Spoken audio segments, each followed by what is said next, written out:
Shalom, giving all praises, honor and glory unto Yahweh, Bahashem Yahweh Shai, Bahashem Rakakadash. Double honors unto the elders and apostles of Great Millstone that rule well. Shalom to all of the Arkim that are teaching this word around the globe with faith and truth and sincerity.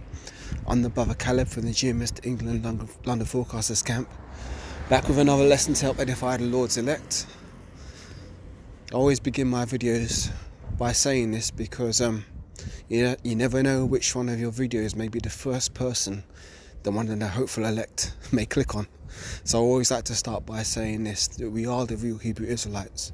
And the real Israelites, you so-called Negroes, Latinos, Hispanics, Native Americans, West Indians and West Africans predominantly, but you will find Israelites that do look like the other nations because we have been scattered amongst all the nations to our various captivities.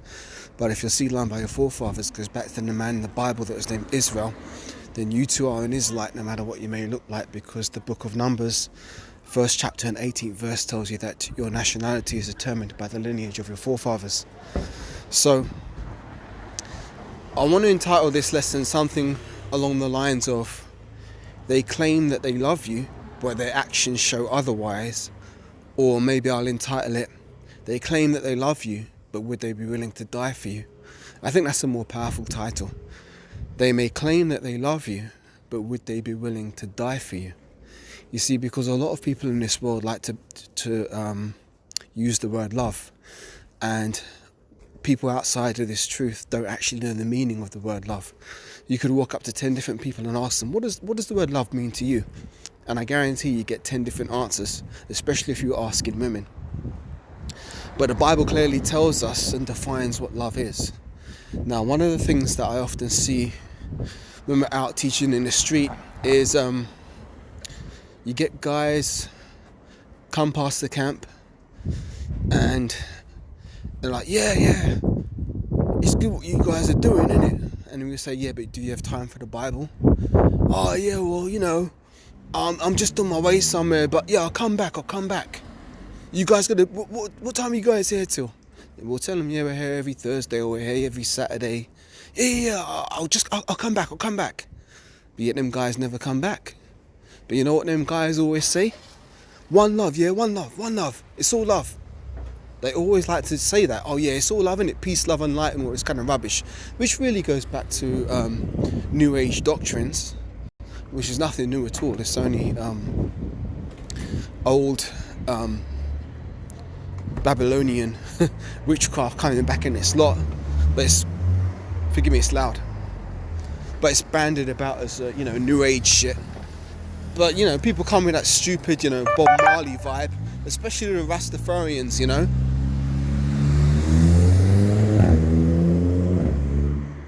Especially the Rastafarians want to talk about one love, yeah, peace, one love. But your love don't mean shit. It's just empty words, vain and empty words with no substance to it. It's like, I think about when I was a child and I'd go to the fun fair sometimes and they used to sell this shit called candy floss. Shit which I never used to eat because, my parents would tell me that just all that shit does is rot your teeth. And that's what that's a good analogy for what these people's love is like. It's like candy floss. You can't feed yourself off of that. There's no substance to it, and all it's going to do is rot away your teeth and destroy you, because these people don't know what love is. Now let me get a precept. This is 1 John, not 1 John, forgive me. This is the book of John, 15th chapter, verse 16. And it says, greater love have no man than this, than that a man layeth down his life for his friends. Read that again.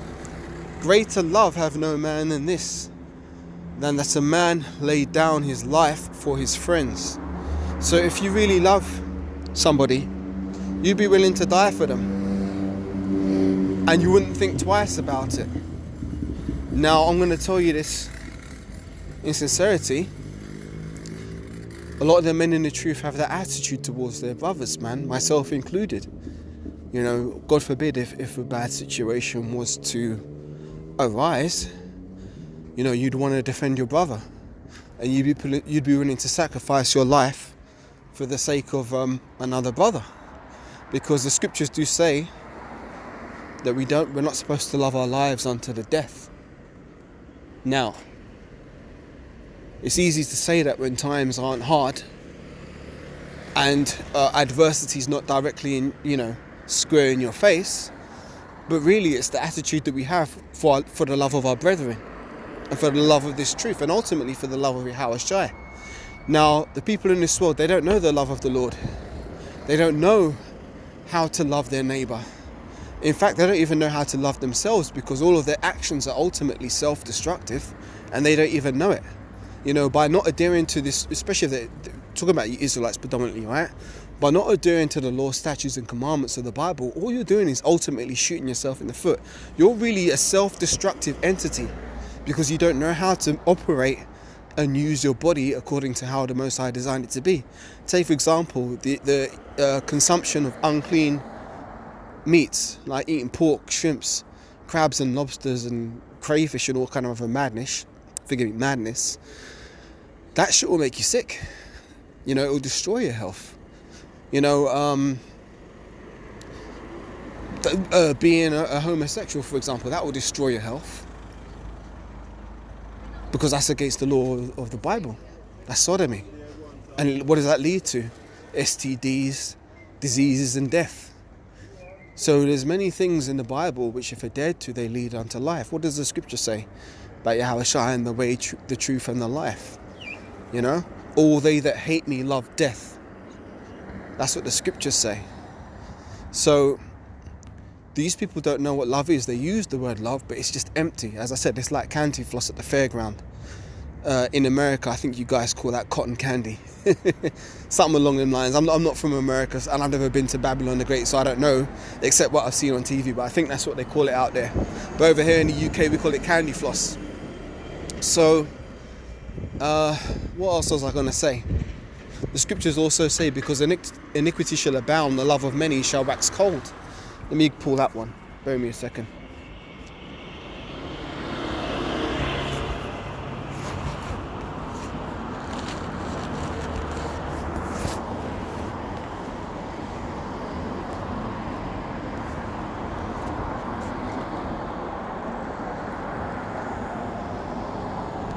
And this doesn't just apply to brethren as well, this applies to women too. Because don't get it twisted, your woman will tell you she loves you. But when shit hits the fan, will she be willing to lay her life down for you? In many cases, she'd sell you out to save her skin or to save her child's skin. And she'd send you up shit creek without a paddle, man. Just keeping it real.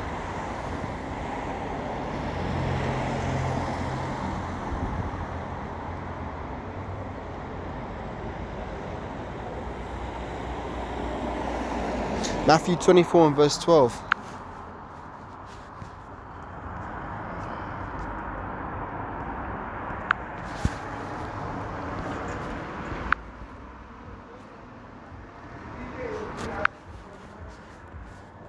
This is the book of Matthew chapter 24, starting at the 12th verse, and it says,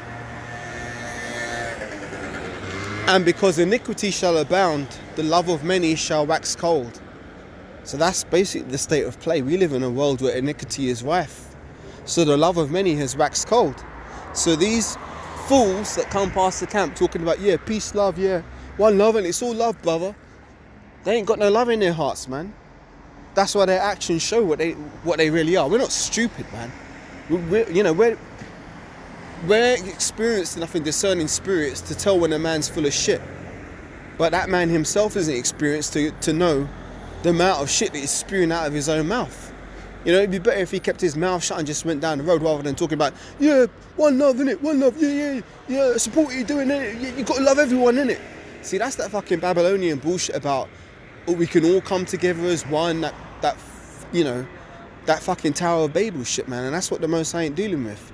Most High ain't dealing with bringing all the world together. Right now, he's only dealing with sealing the elect to the nation of Israel and destroying pretty much everyone else. That's the state of play. That's the situation we're in, man.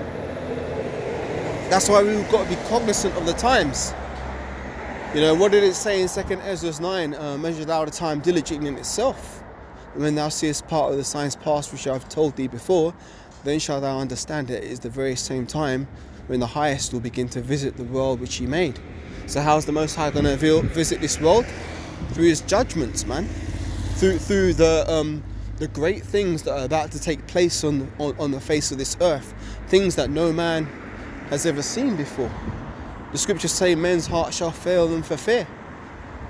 But yet these people want to talk about, yeah, peace, love and light. They don't know what time they're in. Absolute idiots. So, there's another scripture I wanted to get. Bear with me, I'm just pulling these off the top of my head. Let me see if it comes back to me.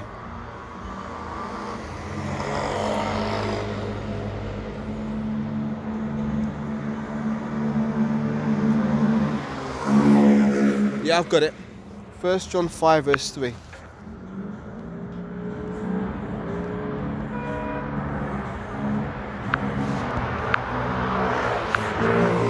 So I always go into this one because this is something that's near and dear to my heart. This is what love is according to the Bible. It says, for this is the love of the Most High God, that we keep his commandments, and his commandments are not grievous. So that's what love is, the keeping of the commandments. And if you keep the commandments, what does it say? That you're supposed to love thy brother as thyself. You know, you're not supposed to wish evil on your brother. You're not supposed to be scheming on your brother's woman, seeking to commit adultery with her. You're not supposed to be trying to defraud your brother, bear false witness against your brother. See, all of these things, this is what the people of the world do. But yet they'll turn around and claim, yeah, it's love, innit? Yeah, one love. Especially your fucking friends in the world. If you're unfortunate enough to have friends in the world, I cut damn near everybody off that I knew in the world when I came to this truth. Because I found that they were all full of shit. And that their words didn't mean nothing. So I thought, you know what, man? It's better to be alone than to be around a bunch of people that don't give a shit about you, or your health, or your well-being. You know? And they'd as soon as stab you in the back or lift up their heel against you as soon as you fall into any kind of adversity. Now, the scriptures talk about that, you know. My faithful friend that did eat my bread have lifted up his heel against me. See, that's what people in the world will do because they ain't got no fucking loyalty in their hearts, man. So you're only going to find loyalty in this truth by men who are adhering to the precepts and take this shit seriously, man. You're not going to find no love in the world.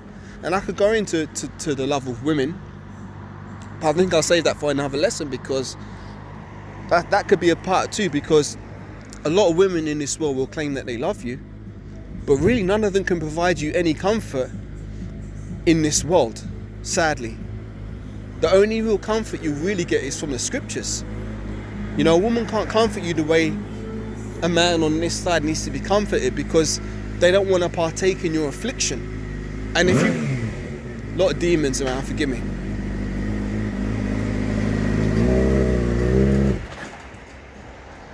Bitch.